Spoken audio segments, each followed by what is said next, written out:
Okay, here's another fly from John Barr, and this one is going to be the Slumpbuster.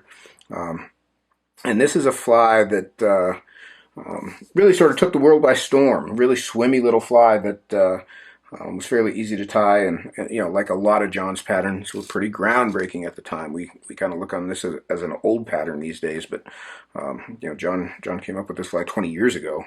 Anyway, gosh, probably more than that now. God, I'm getting old too. But basically, what I've got here is a Tiemco 5262 in a size 4. I've got a large silver, I believe that's a tungsten cone on there. You can tie them with brass also. But I'm going to take some 6/0 uni in black. I'm going to tie you a black one. Um, Obviously, whatever color you want to tie. And you can weight these. You can add some lead wire and shove it up in the back of the cone if you're so inclined, but we're not going to weight this one. And I'm going to run all the way back to the bend and then forward again. And I tie these a little different than John does. John ties the squirrel strip down at the back and then sort of does what I do the rest of the way, or does it the same way that I do the rest of the way. I'm going to just tie in this piece of wire, and I'll show you maybe a little quicker, easier way to do this. So I'm going to tie in some blue wire. This is Brassie sized wire. And I'm going to wrap over it all the way back to the bend.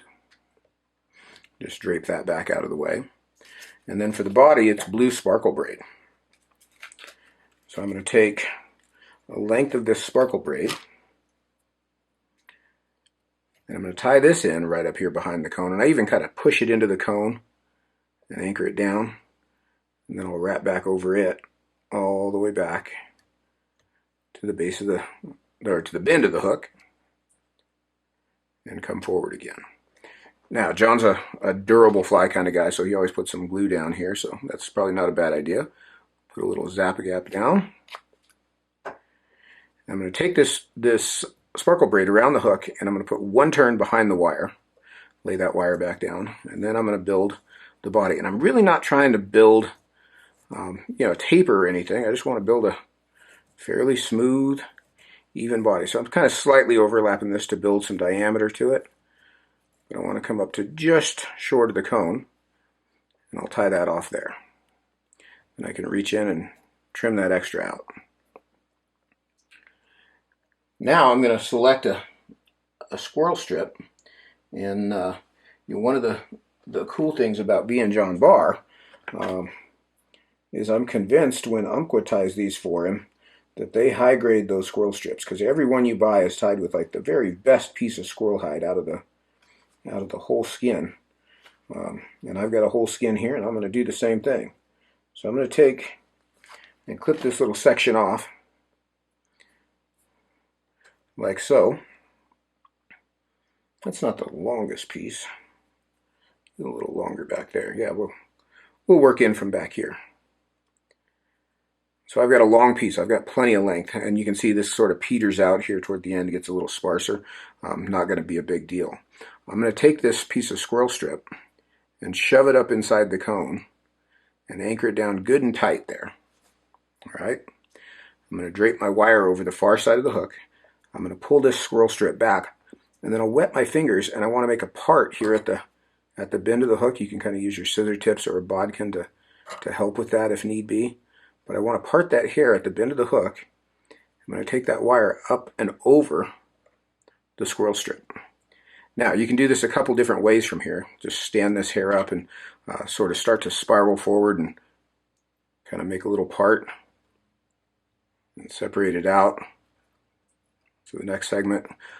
Or the other method is if you take the end of the wire and just thread it through down there close to the skin, you can pull it down tight, even using the tips of your scissors to kind of help guide it so that you're not binding the fur down as you go.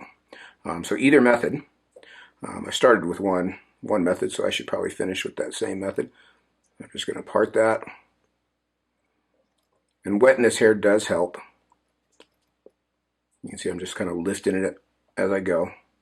Just nice evenly spaced turns with the wire. And then I'll tie the wire off with a few turns here at the front, and I can just helicopter the end. All right, now I'm going to pull this strip forward again, and I'm going to cut just the hide, just about even with the eye of the hook. Now you can come in and trim that to a point. I do usually do that. I trim the skin side just to a point. I just think it makes the fly look more finished. I don't know, I've had guys tell me it makes the fly swim better. I don't know if that's true or not, but so now we're going to do the collar. So here's where a lot of people run into issues on the collar.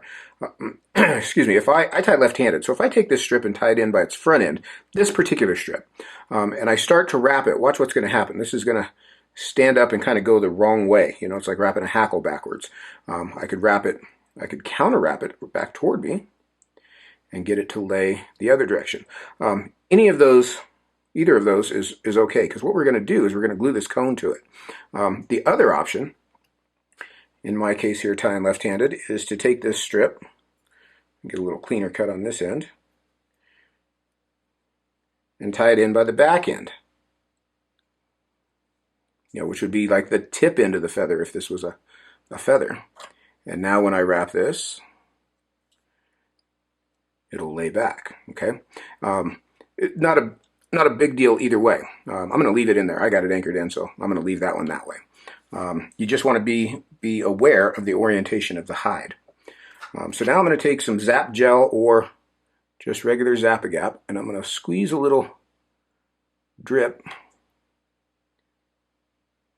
into the back of this cone, and I kind of rotate the cone as I do this to put that glue all the way around the inside. And a little bit goes a long way here. So now, with my wetted fingers, I'm going to build this collar, just one turn in front of the other, and kind of jam it down into the cone. And then I'll tie it off there behind the cone. And when I did that, you saw that pop down in there. Kind of anchor that inside the cone. And I'll trim that last little remaining bit of hide off, just a tiny bit. Sweep all that back. And I'm going to push my cone right up against the front of that collar. Now, John just cuts his thread right here. He's a brave man. I always whip finish also. I know I've got glue in there, but I always whip finish. But John does just use that super glue to hold everything together. But if you press that cone, push that right up against the front edge of that collar, it'll glue to that leather. You got to hold it for a second. And then it's locked in. And that sucker will never turn. Super solid. And it also forces that collar back into that nice sweeping collar. Lots of knockoffs of this fly these days. You can see the lineage on a lot of stuff from this simple little bug. But man, that's a fish catcher too. Black Slumpbuster, a rust-colored Slumpbuster, natural, olive, they're all good. God, I'd love to know how many of those he's sold over the years, but that's a darn good fly. So that's Barr Slumpbuster. You should have some of these. That's all I'm going to tell you. All right, go get some squirrel hide and get to work. Fill your box. I've said enough.